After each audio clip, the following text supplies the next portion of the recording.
Okay guys, welcome back to the channel. So as many of you guys know, we are cracking on with the E60 M5, removing all the front of the engine. Now, as I said to you, while I'm in here, I'm going to be showing you bits and bobs that you need to be aware of on your M5.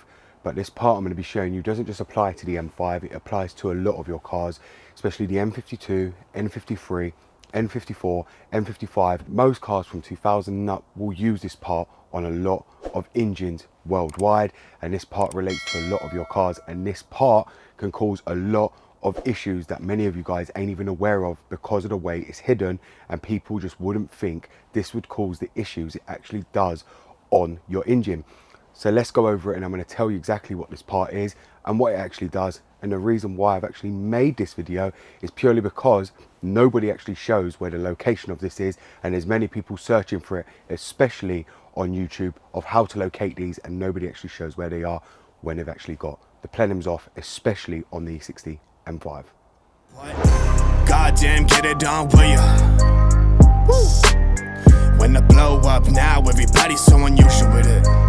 Shit. But said times in his rhymes, cause his memories. We running through New York, so you know. Okay guys, so if many of you guys don't know, under here is usually beneath the plenums on the E60 M5. Now, as I said, this part isn't just going to apply to your E60 M5.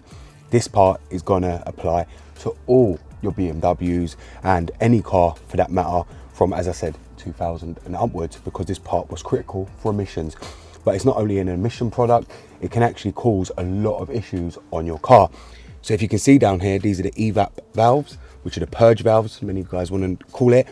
And these are responsible for, you know, dragging the harmful fumes and vapors from the fuel tank back into, you know, the cylinder and burning them off instead of letting them vent into the atmosphere. Now, usually when these are running, you will know because you'll get like a ticking, a pulsing sound coming from them. But when they fail, you'll also know they fail because of a lot of different reasons. The first one is these, when not working correctly and not ticking, which means they're not responding or pulsating, you'll end up with pressure created in the vacuum system in the fuel tank itself.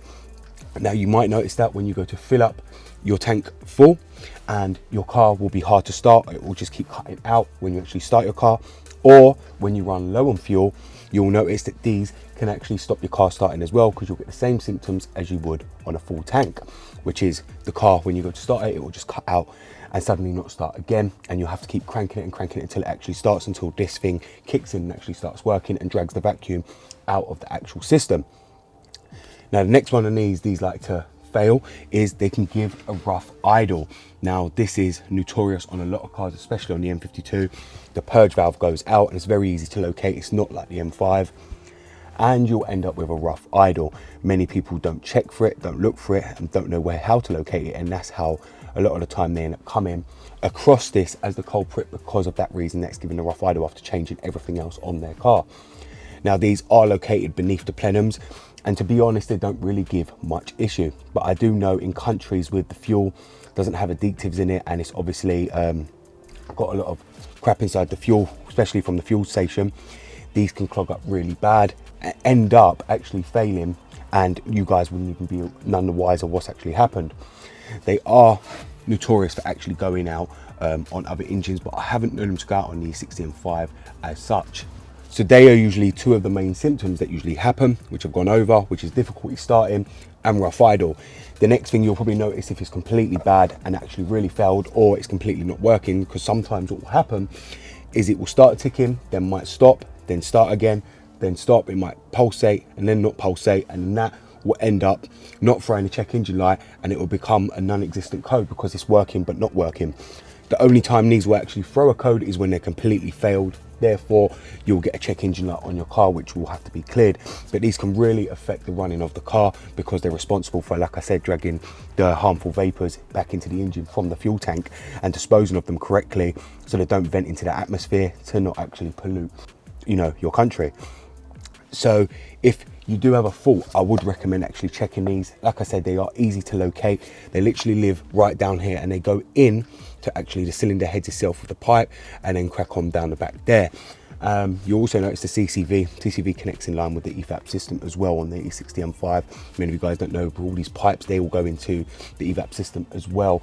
So do bear in mind that if you do have a fault, it could be that. And especially on cold start, these are responsible for more than what they are when the engine's warm. These run mostly when the engine's on idle, and when you're actually driving, these ain't used. It's usually to help in aid when you first start up, cold start, and when the engine is actually idling only. So do not think these are used when you're actually driving the car or when you're at speed, because they're not used at all. It's only for idling and stop when you're stopped. Okay guys, so as you've seen now, I've now explained to you how the purge valve or EVAP valves actually work on your BMW. As I said, these are used on a notorious wide range of cars, not just BMW, and this is a common problem. But the reason I did it on the E60 M5 is purely because people don't know how to locate them, because they're that hidden in the valleys of the engine that people don't know where they are. A lot of people don't really remove the plenums that much to actually see where these purge valves actually are. So therefore, that's why I've done this video, to show where they actually are located. Now, they are notorious for giving signs, as I've gone over with you, and to be honest, I did buy another two just in case these actually fail, but these are actually fine after testing them, so therefore I'm not going to be replacing them. I'm not getting normal symptoms of a gone purge valve, therefore I'm not going to be replacing them. But if I did, they are a simple job with the plenums actually out. Like I say, it's all piping which you can disconnect from the purge valve and actually reconnect the other purge valve just straight onto it. But I hope you guys have actually enjoyed this video, and if you do enjoy it, please give it a thumbs up. Thank you very much for watching guys. BMW Dr. Dean here, and goodbye.